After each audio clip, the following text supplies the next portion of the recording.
Life in the rainforests of Borneo may seem like a peaceful existence in paradise, but finding food and shelter requires the right tools and the brains to use them.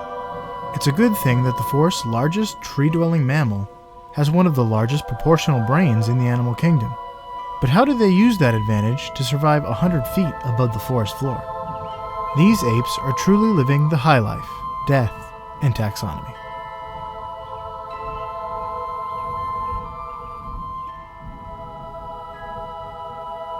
Welcome back to Life, Death, and Taxonomy. It's 30 minutes of interesting animal info again for our 4th season. Yay! Season 4. Here we go again, on our own. You couldn't have sung that? For my benefit? I actually decided to do that in the middle of the sentence. But I'm Joe. And I am Carlos. And today we're talking about a large primate with orange hair whose bellowing can be heard from great distances, even without Twitter. But yeah, we're talking about an orangutan. I'm going to say orangutan because I'm a red-blooded American, and I was brought up that way. I was reading studies that actually spelled it orangutan with a hyphen. Well, there is a reason, because the name comes from the Indonesian words orang, which means person, and hutan, which means forest. Person of the forest. Yeah. And I'll talk a little bit more about there later. The Treeman. The Treeman Show. But yes, we're talking about the orangutan, a.k.a. the swinging Sumatran singer. Nice. Tim the Toolman Taylor. as we'll talk about later. I was like, what? And the cheeky chimp. It's not a chimp, but it's in the great apes family. So, that's how that's gonna work. Okay.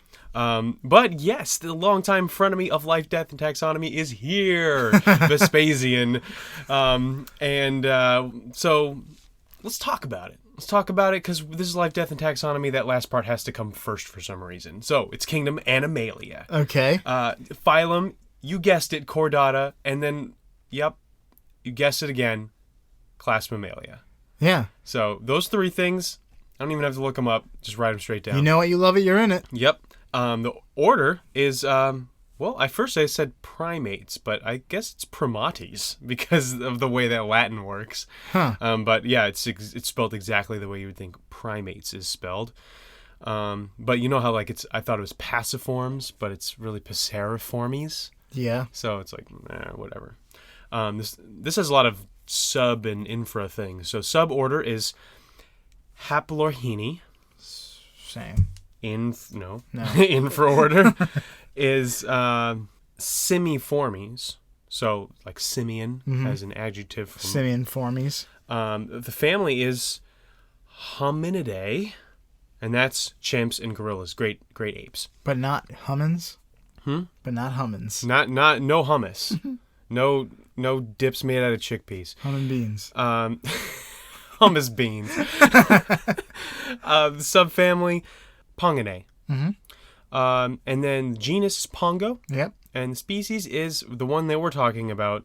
The Bornean orangutan is Pygmaeus. So Pongo Pygmaeus. Yep. Yep. And you, if you are a longtime true fan of Life, Death, and Taxonomy, you will recognize those 2 words together at the end of our very first episode when we were talking about stridulation. Yeah. And it's like, oh, no, well, actually, it's Pongo Pygmaeus, an orangutan. Thus birthed Vespasian into our fictional world. The lore. But yeah, so, an orangutan. These guys, are the ones that we're specifically talking about live in Borneo, but the orangutan in general lives in Indonesia and Malaysia. So there's a Borneo orangutan, there's a Sumatran orangutan, and then there's one called from Tapanuli, which is an area in southern Sumatra. So Sumatra and Borneo are both islands in Malaysia. And the difference between the two is, we'll talk about the marked differences. But like I said, the word comes from orang and hutan, which means person of the forest. And it's thought that Dutch physician Jacobus Bontius, which I guess is the spell that you use to turn your Patronus into an orangutan. But anyway, he visited Malaysia in 1631 and was told about an ape who could talk.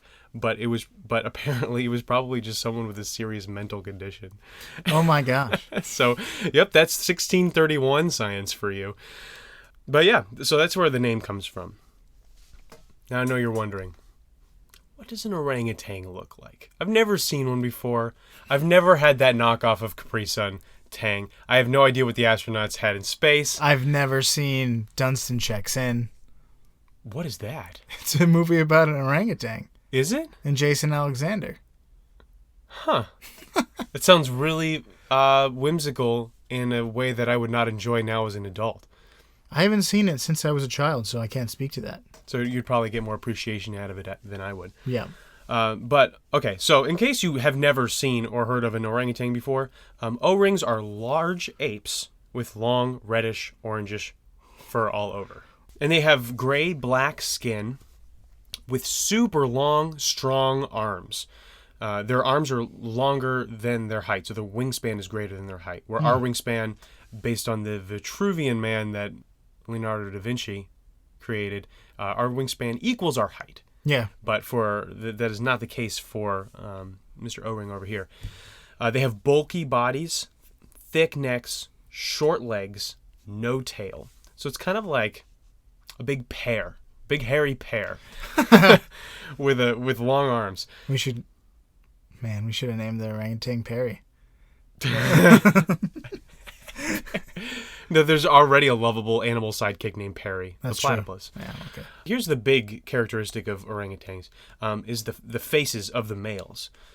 They usually have large cheek flaps that make their faces look like dishes, much like taxonomy titan, the barn owl. And yes, I want to make taxonomy titan the word that we use for our past animals. I was trying to think of something to call our past animals that have already been on the show. So I like Taxonomy Titan. If you can think of something better. Could also be a name for the audience. True. Taxonomy Titans. All right, we'll brainstorm. But if you have an idea, you out there, tweet it to us. So they have these. If you look up a picture of an orangutan, you're probably going to see this large, round, flappy face. Yeah. And unfortunately, they don't unlike the barn owl, they don't use it for echolocation, which I thought would have been so cool. Do you know what that's called? Flanged? Flanged. But flanged also refers to all of the traits that mean that a male has matured. Oh. So you have a flanged male that has the things on the side of its face and also the large vocal pouch. Huh. And so an unflanged male would not have either of those things. Which brings me to King Louis from the Jungle Book, who was drawn to not have those flanges and therefore he would not have been king of the monkeys. He would have been like a male that had not yet fully matured. So, Ooby Dale, he wants to be a flanged male. Nothing? No. It wasn't even funny? Well, okay.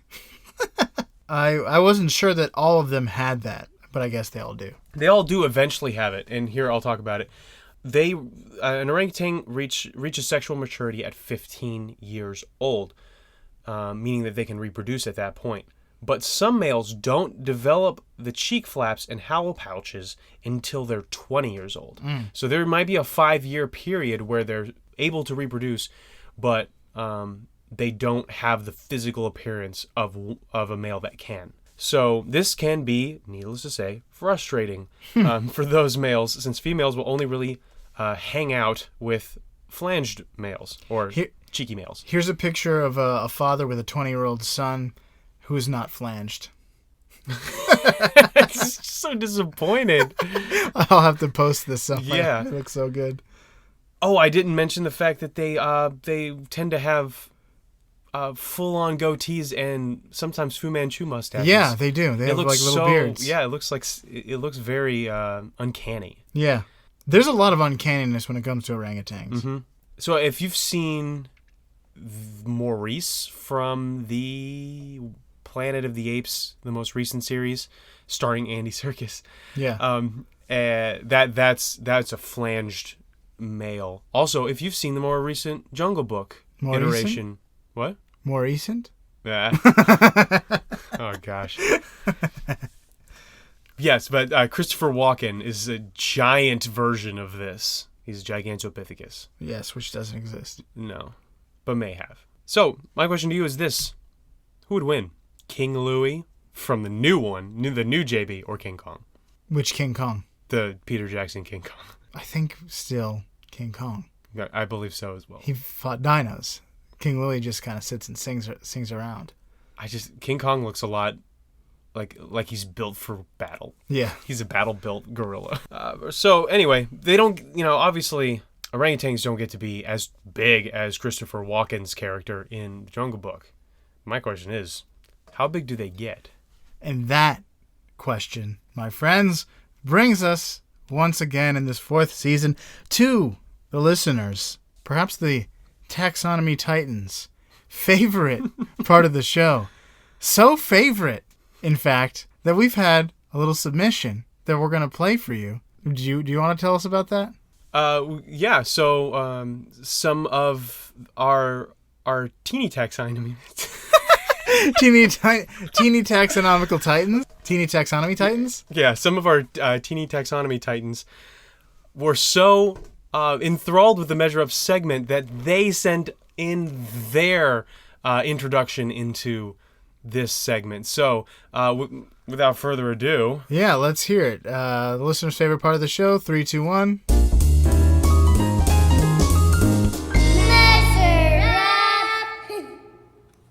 That was adorable. That's the best one yet. Yeah, and also I don't have to do it. That's the best part about it. So if you out there want to submit your Measure Up intro, email us the MP3 at ldtaxonomy@gmail.com, and we'll put it up there. Yeah. Just say Measure Up, in the fun way. Yeah, get wild with it. Yeah, get wild with it. Sure. Like an orangutan would do. Anyway. But anyway, let's not keep the people from what they want, which is this segment of the show. Let's start with height. The Bornean orangutans can stand between 3.9 and 4.6 feet, which is an average of 4.2 feet or 128 centimeters. Here's your question. How many orangutans go into the thickness of the Earth's atmosphere? We're back here. We're back.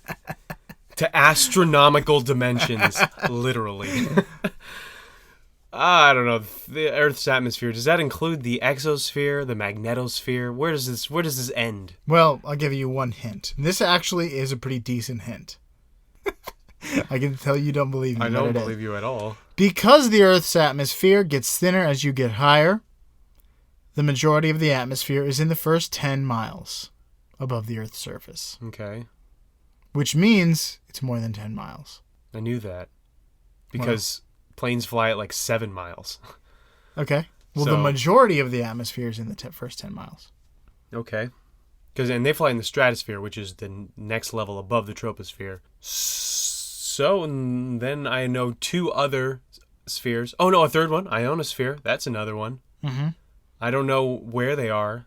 Or how thick each one is. Or how thick each one is. Is it where the gas ends? Because the magnetosphere is not... That doesn't count. All right, we're gonna spitball it. 4 feet. And how many of those go into a mile?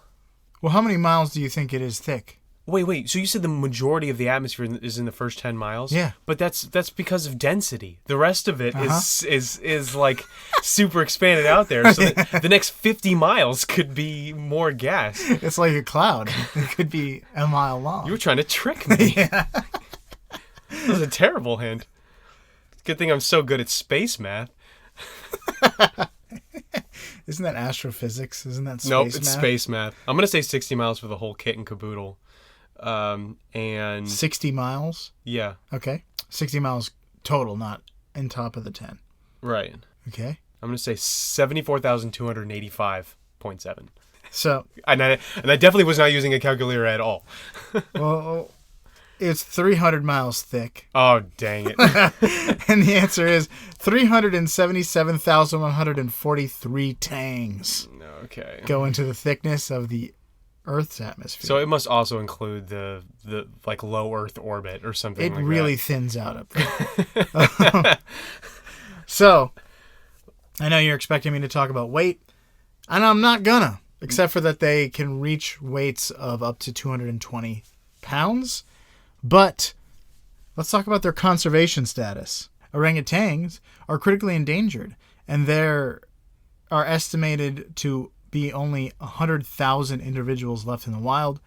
How many of the number of the average violin strings in a symphony orchestra go in to the population of orangutans?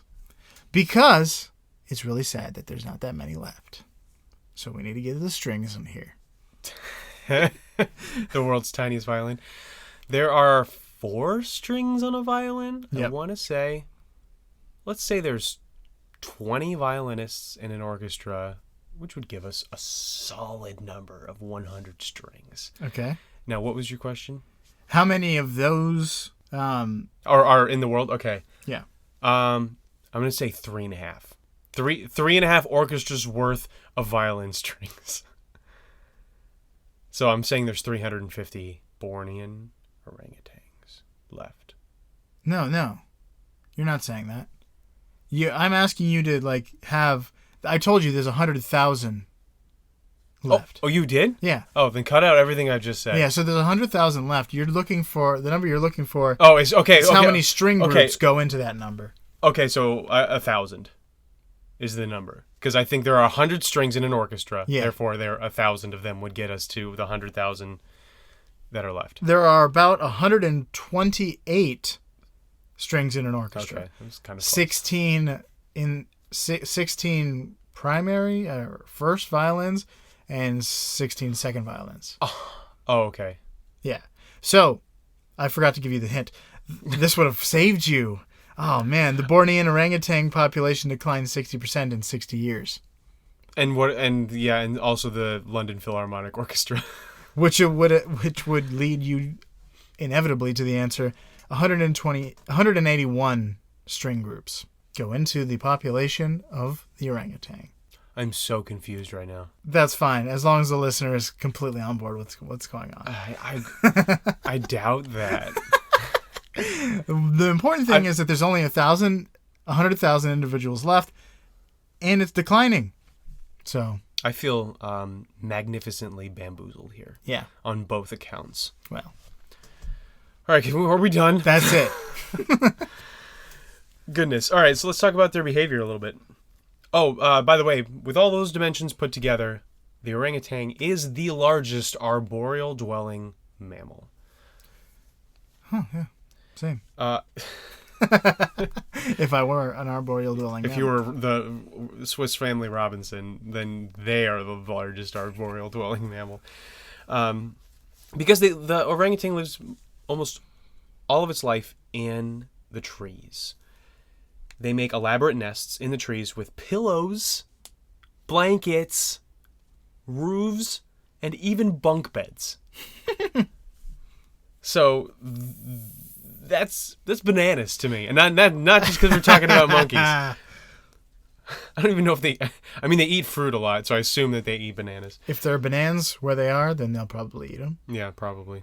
Me too. It'll be a banana bonanza. Yeah. And here's an interesting thing. Bornean orangutans will spend more time on the ground because there aren't any tigers in Borneo, which you can't say the same about Sumatran. So they spend a lot more of their time in the trees. Clouded leopards also predate on them, but clouded leopards can get into the trees a bit easier than tigers can. Yeah, but probably not 100 feet up. I don't know. You doubting a leopard's ability to climb? I would imagine it's better to have fingers up there. Thumbs. Yeah, they got claws, though, and tenacity. And the last thing I'm going to say before I give it over to you for the major fact is that with these howl pouches that they have, they can make calls that can be heard for over a mile. Yeah. Which is, I think, only bested in the primate order By the howler monkey? By the howler monkey. Yes! I knew it. And that's all I got for the general info. So why don't you hit us with some major facts? Alrighty. So, orangutans are among the most intelligent mammals. Next to chimps, they are among the most intelligent primates. Chimps might have them beat. Really? Yeah. Possibly. But it's a close game. So in the wild and in captivity, they have been observed using tools in sophisticated ways. So we're talking about tool use, friends. Tim the Toolman Taylor. That's why you said that. Justifying my crazy statement from the beginning of this episode. So tools can be... So tool use can be spontaneous, but it can also be... Or spontaneous and unique to individuals, but it can also be specific across regional cultures. Regional orangutan cultures? Yeah. So it can you can be observing an orangutan and he just uses something out of the blue and it's like, wow, that was interesting tool use. Okay. But you can also say, well, I've seen all of the orangutans in this area use that specific tool like that, and it's because they learn from each other and there's a cultural understanding about this type of tool use, which is interesting because previously scientists thought culture was exclusive to humanity. So, like, learned things. Learned things that and are also, specific to regional groups. And also innovation, which is... Yeah. To me, that's more impressive, is Yeah. the innovation. Yeah. Because you can teach a group of dogs to do something, but they would probably never do that on their own. Right. Where, an orangutan is problem solving. And they probably wouldn't be great at passing that on to future generations. Yeah. I mean, the orangutans, I don't know if you touched, I forget if you touched on this, but they're fairly Antisocial. Males usually spend most of their time by themselves. Mothers will usually spend time with their young for up to 10 years. Mm-hmm.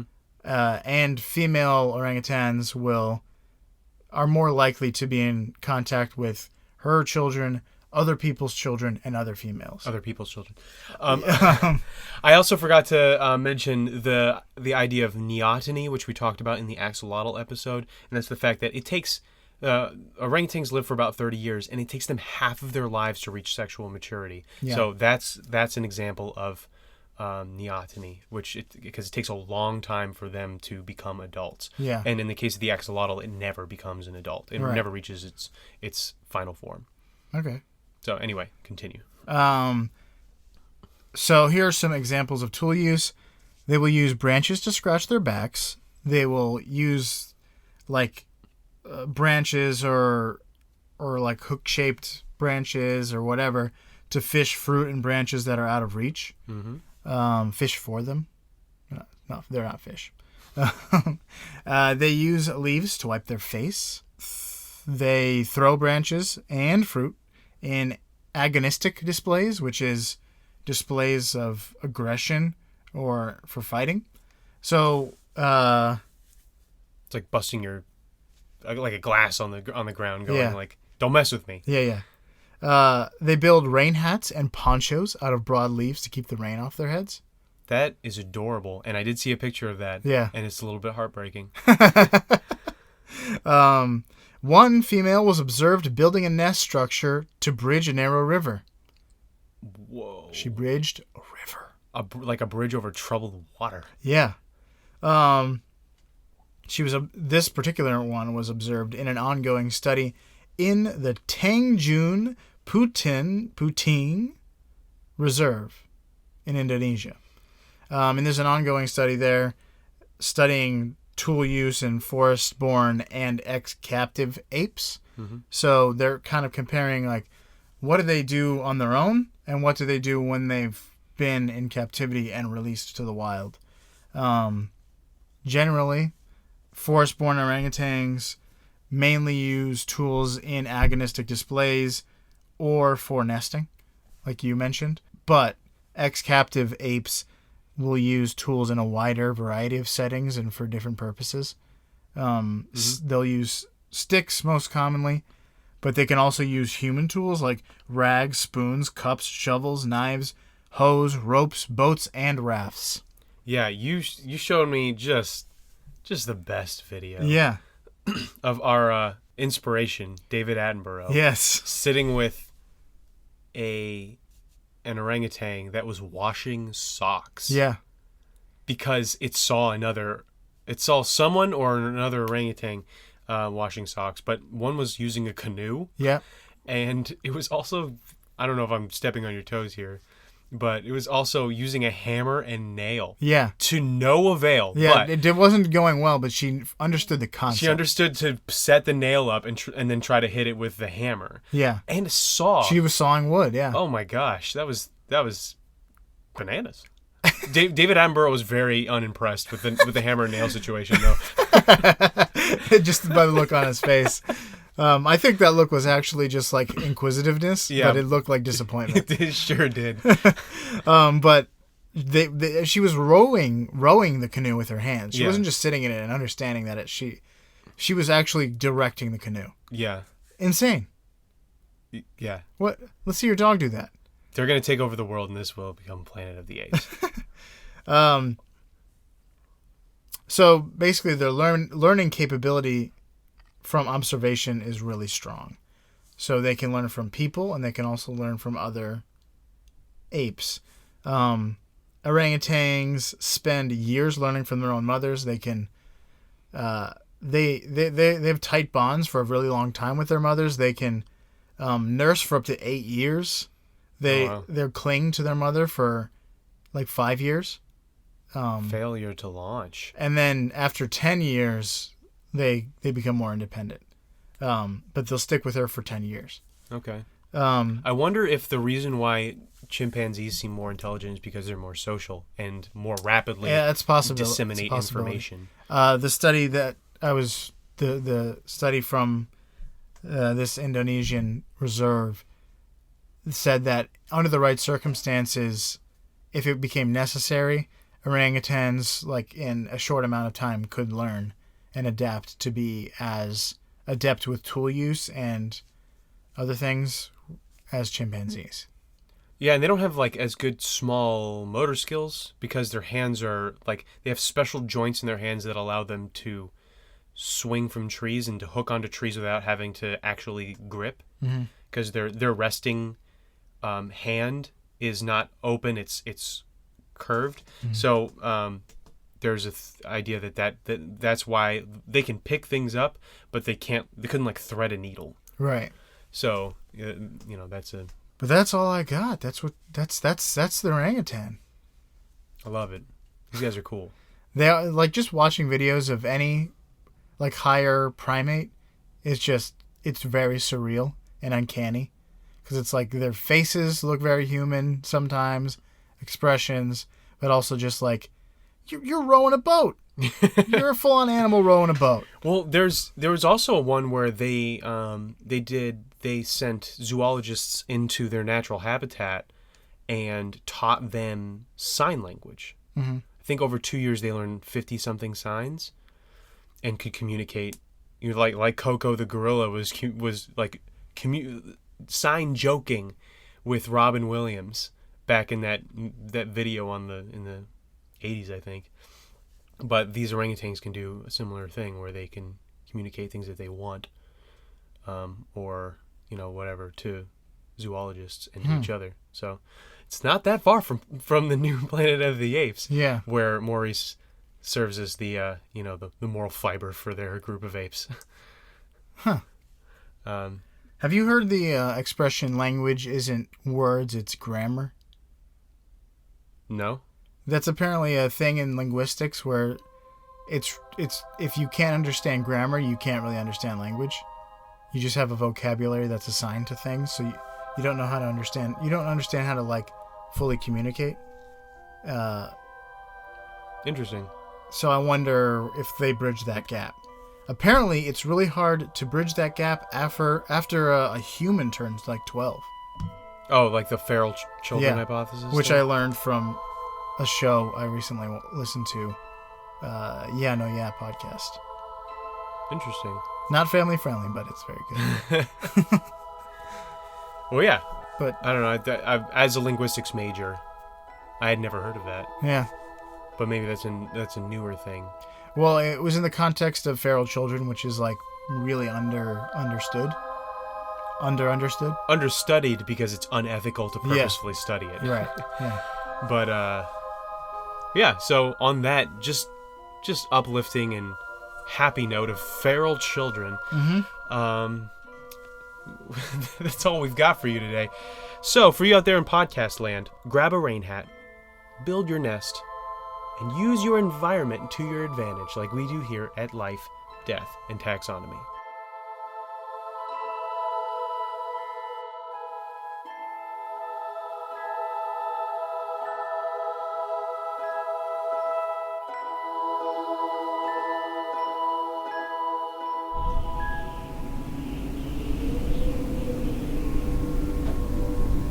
All right, we've done it. We've covered you in an episode, Vespasian. Is this what you wanted? Yes! Show yourself and lead us out of this infernal, never-ending wilderness. Look! Up on that ridge, there he is. He's gesturing something. Can you make it out? It looks like he's saying, there's no escape from the space between. You must keep covering the things unseen, from lyrebirds to the wolverine. When reviews reach 117, then you may leave the unending green? He knows how to rhyme in sign language? Wait, what does that mean? And there he goes. Well, that was cryptic. It appears we're stuck here until we get more reviews. Yeah, this mystical jungle seems very oddly tied to our podcast analytics. I guess we need 117 reviews, which listeners can leave on iTunes and other podcasting apps to show their appreciation for the show. Then maybe we can get out of here. Only one way to find out. Now come on, let's see if we can find out more about that lyrebird. That sounded interesting.